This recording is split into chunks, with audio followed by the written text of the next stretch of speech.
কারণ আপনি তো ওকে না খেয়ে রাখতে পারবেন না। কিন্তু এই চিন্তাধারা যদি আপনার মাথায় থাকে তাহলে মনে রাখবেন যে আপনি একসময় ক্ষতিগ্রস্ত হবেন। সেক্ষেত্রে আপনি লস ছাড়া লাভের সম্মুখীন হচ্ছেন না। আমার একটা গাভী যদি আমাকে দুধ কম দেয় আমার কোনো সমস্যা নাই।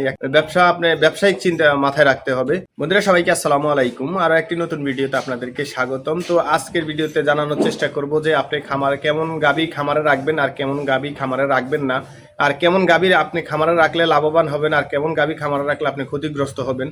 এই বিষয়ে পুরো একটা ধারণা দেওয়ার চেষ্টা করব পুরো ভিডিওতে। আশা করি সঙ্গে থাকবেন আর ভিডিওটি শুরু থেকে শেষ পর্যন্ত দেখবেন। তো বন্ধুরা, আপনি যদি আমার চ্যানেলে নতুন হয়ে থাকেন তাহলে অবশ্যই চ্যানেলটাকে সাবস্ক্রাইব করে পাশে থাকা বেল আইকনটি বাজিয়ে দিন। আর যদি শুরু থেকে শেষ পর্যন্ত দেখে ভিডিওটি ভালো লাগে তাহলে অবশ্যই একটা লাইক দিয়ে দিবেন। আর আপনার প্রশ্ন বা মূল্যবান কোনো মতামত যদি থেকে থাকে তাহলে অবশ্যই কমেন্টে লিখতে পারেন, আমরা অ্যান্সার দেওয়ার চেষ্টা করব। আর যদি আপনি আমার ফেসবুক থেকে যদি ভিডিওটা দেখে থাকেন তাহলে পেজটাকে অবশ্যই ফলো করে দিবেন ইনশাআল্লাহ। তো বন্ধুরা, আমরা কি করি, যখন খামার শুরু করি 2 মাস পরে আমাদের গরুর প্রতি একটা মায়া জন্মে যায়। তো মায়া জন্মানোর কারণে হয় কি যে আমরা ক্ষতিগ্রস্ত হই। যেহেতু আপনার এটা ব্যবসা আপনি ব্যবসায়িক চিন্তা মাথায় রাখতে হবে। যে গাভীটা আপনাকে ভালো ফল দিচ্ছে না তাকে আপনি কখনোই খামারে রাখা উচিত হবে না। আর যদি আপনি ওর মায়ায় পড়ে যায় যদি চিন্তা করেন যে আমার 5টা গাভী ভালো দুধ দিতেছে, ভালো রেসপন্স দিতেছে, ঠিক আছে, ভালো ইনকাম আসতেছে, আমার একটা গাভী যদি আমাকে দুধ কম দেয় আমার কোনো সমস্যা নাই, একটা গাভীর পিছনে যদি আমার চিকিৎসা খরচ যায় বেশি যায় আমার কোনো সমস্যা নাই, আমি ওইটা থেকে ফিল আপ করে নিব। কিন্তু এই চিন্তাধারা যদি আপনার মাথায় থাকে তাহলে মনে রাখবেন যে আপনি একসময় ক্ষতিগ্রস্ত হবেন, একসময় আপনি লসের সম্মুখীন হবেন। কারণ একটা বিষয় মনে রাখবেন যে আপনার একটা গাভীতে আপনার সারাদিনে কয় টাকা ইনকাম হবে। এখন দেখা গেছে আপনি যদি একটাকে বসাই খাওয়াইতে যান, আবার একটা গাভীকে পিছনে যদি আপনার দেখা গেছে মাসে ওই একটা গাভীর পিছনে আপনার 2000-2500 টাকা চিকিৎসা বাবদ চলে যাচ্ছে, সেক্ষেত্রে আমি মনে করি যে যদি ওই গাভীটা আপনি যদি আপনার খামারে রাখেন সেক্ষেত্রে আপনি লস ছাড়া লাভের সম্মুখীন হচ্ছেন না। তো আমি আসলে পুরো ভিডিওতে বিস্তারিতভাবে আলোচনা করব যে কেমন গাভী রাখা উচিত আর কেমন গাভী রাখা উচিত না। তো আমাদের এখানে যে কয়েকটা গাভী আছে এগুলার ভিতরে অনেকগুলো আছে আমরা সেল করে দিছি কিছু সমস্যার কারণে, আর কিছু আছে এখনো এগুলা আছে। তো এই ধরনের গাভী যদি হয়ে থাকে, যেমন কি আপনি দেখা গেছে খামারে নিয়ে আসছেন, এখন আপনি দুধ দোয়াইতে গেছেন, দুধ দোয়াচ্ছেন হঠাৎ করে ওই বালতির ভিতরে পা ঢুকাই দিছে, এ ধরনের গাভী আপনি যদি রাখেন, আজকে আপনি যদি 10 লিটার যদি এই বালতির ভিতরে দুধ থেকে থাকে, আপনি যদি স্থানীয় বাজারে যদি 700 টাকা করে দুধের দাম হয় তাহলে আপনার 700 টাকা শেষ। কিছু আছে লাথি দিয়ে আপনার বালতি ফেলে দেয়। এরপরে একটা বিষয় মনে রাখবেন যে কিছু গাভী আছে আপনার বাচ্চা দেওয়ার পরে আরেকবার বাচ্চা কনসেপ্ট করতে বা হিটে আসতে অনেক সময় নেয়, এ ধরনের গাভী খামারে রাখা যাবে না। আর কিছু গাভী দেখবেন আপনি, যেমন কি আমাদের এমন গাভী আছে যে এই একটা বার বাচ্চা দেওয়ার পরে আরেকটা বার বাচ্চা কনসেপ্ট করা পর্যন্ত ওর পিছনে দেখা গেছে আপনার 10 টাকাও চিকিৎসা খরচ হয় না।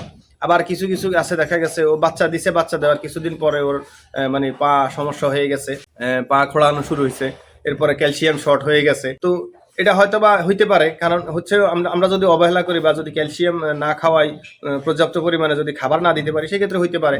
কিন্তু একটা বিষয় মনে রাখবেন যে আপনি বাকি 3টা গাভীকে যা দিচ্ছেন, ওরা ধরেন আপনাকে 14 কেজি 15 কেজি করে দুধ দিচ্ছে, তো 15 কেজি দুধ অনুযায়ী সে যা পাবে আপনি তাকে তা দিচ্ছেন, ও 14 কেজি 15 কেজি দুধ দিচ্ছে ওকেও আপনি তা দিচ্ছেন। কিন্তু সেই ক্ষেত্রেও যদি ও অসুস্থ হয় আপনাকে বুঝতে হবে যে এই গরুটা আপনাকে রাখা উচিত না। অবশ্যই প্রথম থেকে আপনাকে সবকিছু বাছাই করে নিতে হবে। দেখা গেছে আপনার 5টা গাভী নিয়ে আসছেন, আপনার 5টা গাভীর মধ্যে আপনার 3টা গাভী কনসেপ্ট করে ফেলছে, এরপরে প্রায় আরো 6 মাস 1 বছর হয়ে গেছে, বাকি 2টা হিটে আসতেছে না। তো আপনার উচিত হবে যেহেতু এগুলো হিটে আসতেছে না এগুলোকে মোটা তাজা করে বিক্রি করে দেওয়া। কিন্তু যদি আপনি ওকে বসাই খাওয়াইতে যান সেক্ষেত্রে হচ্ছে আপনি লসের সম্মুখীন হইলেন। কারণ হচ্ছে আপনি বারবার, আবার দেখা গেছে কিছু গাভী আছে আপনার বারবার হিটে আসে, বারবার বীজ দিতে হয়। তো একবার আপনার যদি ভালো বীজ দিতে যান সেক্ষেত্রে এক একটা জায়গায় এক এক রকম যে 500-700 টাকা যদি নেয়, তাহলে আবার দেখা গেছে আপনি এটা 6 বার বীজ দিচ্ছেন, দেখা গেছে 6-7-4200 মানে 4200 টাকা অলরেডি ওর বীজের পিছনে চলে গেছে।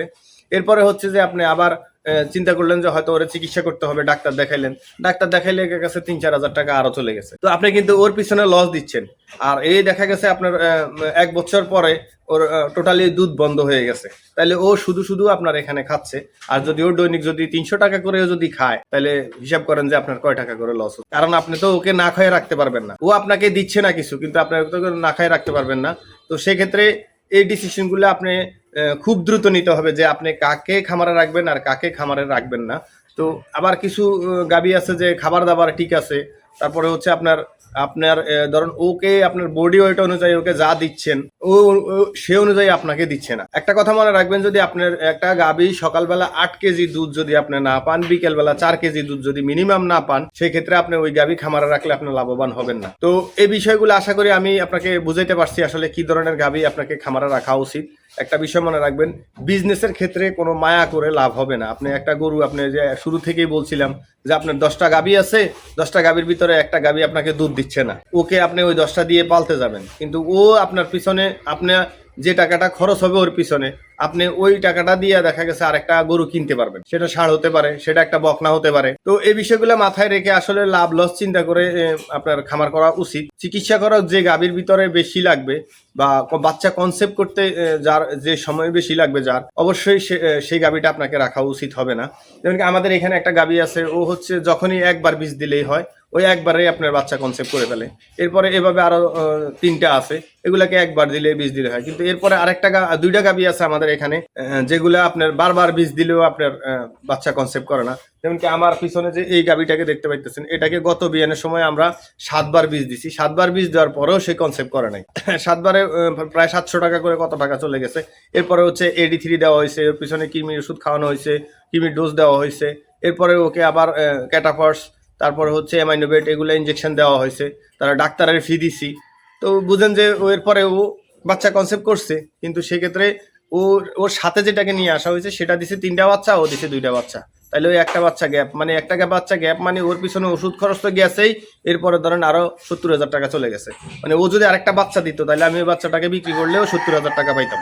তো আশা করি অনেকটাই মানে বুঝাইতে পারছি আপনাদেরকে।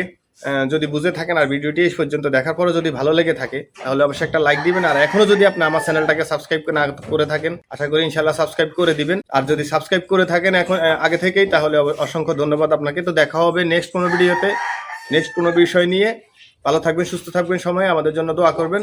আসসালামু আলাইকুম ওয়া রাহমাতুল্লাহি ওয়া বারাকাতুহু।